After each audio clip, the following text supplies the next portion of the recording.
Picture this. 50,000 years before Christ. No phones, no Netflix, no notifications buzzing in your pocket. Just you, a crackling fire, and smoke drifting straight into your face. And somewhere in that darkness, one of your ancestors looked at that smoke and thought, what if I did that on purpose? That single thought may be the real birth of one of humanity's oldest habits. What's up, everyone? Welcome back to the channel. I'm Zach, and today we're going all the way back to the very beginning of human history to answer a question almost nobody asks.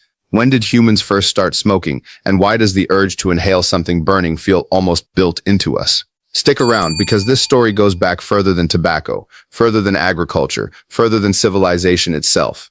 Before anyone could smoke anything, they needed fire, and humans have had that for a very long time. The oldest confirmed proof of controlled fire comes from Wonderwork Cave in South Africa, dated to roughly 1 million years ago, long before modern humans even existed. That fire belonged to Homo erectus, our thick-browed, smaller-brained ancestor. For hundreds of thousands of years, every human and near-human who sat by a flame breathed in smoke. It was constant, unavoidable, and completely normal. But not all smoke is the same. Burning certain plants releases psychoactive compounds, and our brains actually have receptors built to respond to them, part of what's known as the endocannabinoid system. So when someone first inhaled smoke from a burning cannabis plant or a similar plant, their brain didn't panic. It recognized it. That accidental high around a prehistoric fire might be the true starting point of smoking, not a decision, just a pleasant accident that kept happening until someone decided to repeat it on purpose. Now here's where the evidence gets solid. The oldest confirmed proof of intentional cannabis use comes from a burial site in the Pamir Mountains around 500 BC, where archaeologists found burners containing scorched stones and high-potency cannabis residue. Around the same era, the Greek historian Herodotus described a nomadic people called the Scythians throwing hemp seeds onto heated stones inside small tents and inhaling the smoke with obvious enjoyment. For centuries, people assumed he was exaggerating until archaeologists dug up Scythian burial mounds and found exactly what he described. Then there's tobacco, native only to the Americas and completely unknown to Europe, Africa, or Asia until the late 1400s. When Columbus arrived in the Caribbean, his crew watched locals inhaling smoke from rolled dried leaves and were baffled, then tried it themselves almost immediately. But tobacco use in the Americas goes back much further, with chemical residue in pipes dating back over 3,000 years, and some researchers think the roots stretch back 10,000 years or more. For most of that time, it wasn't recreational at all. It was sacred, used in healing, in spiritual communication, and in sealing agreements between tribes. In 2019, researchers in Utah's Great Salt Lake Desert found a 12,000-year-old hearth containing deliberately placed wild tobacco seeds, making it possibly the oldest evidence of intentional smoking ever discovered. And that raises a bigger question.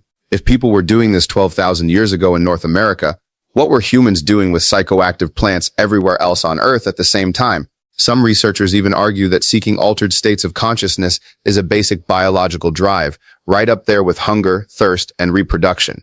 And it isn't just a human thing either. Elephants seek out fermented fruit, and reindeer in Siberia are known to eat hallucinogenic mushrooms. If the drive runs that deep across species, it makes sense that early humans experimented with smoke long before they had pipes, pottery, or any of the tools we associate with smoking today. Smoking also has a long, mostly forgotten history as medicine. Ancient Egyptian medical texts from around 1550 BC describe inhaling herbal smoke to treat lung and throat conditions.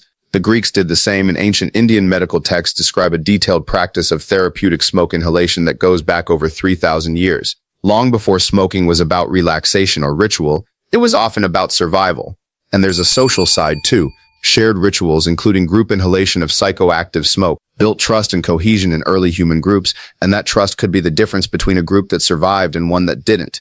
The smoke circle wasn't just tradition, it was social glue. Then comes the darker turn. When tobacco reached Europe in the 1500s, what had taken indigenous cultures thousands of years to develop into a careful, ritualized practice was transformed within a few centuries into a mass-produced, heavily marketed, deliberately addictive product, one that companies later worked hard to make more addictive while hiding what they knew about the health risks. Same plant, completely different intentions. So when did smoking really begin? The honest answer is, we don't fully know, and we may never know for certain. The physical evidence takes us back at least 12,000 years, but the underlying instinct, the pull toward altered states, ritual, and connection is almost certainly far older than any artifact we've found. It might be as old as fire itself. And that's the wild part. Every time you catch a whiff of smoke from a summer bonfire, you're connecting to something that stretches back through every human who ever sat by a flame and wondered what it was doing to them. If you enjoyed this dive into the deep past, Smash that like button, subscribe if you're new, and let me know in the comments what ancient mystery you want me to dig into next. This has been Zach, and I'll see you in the next one.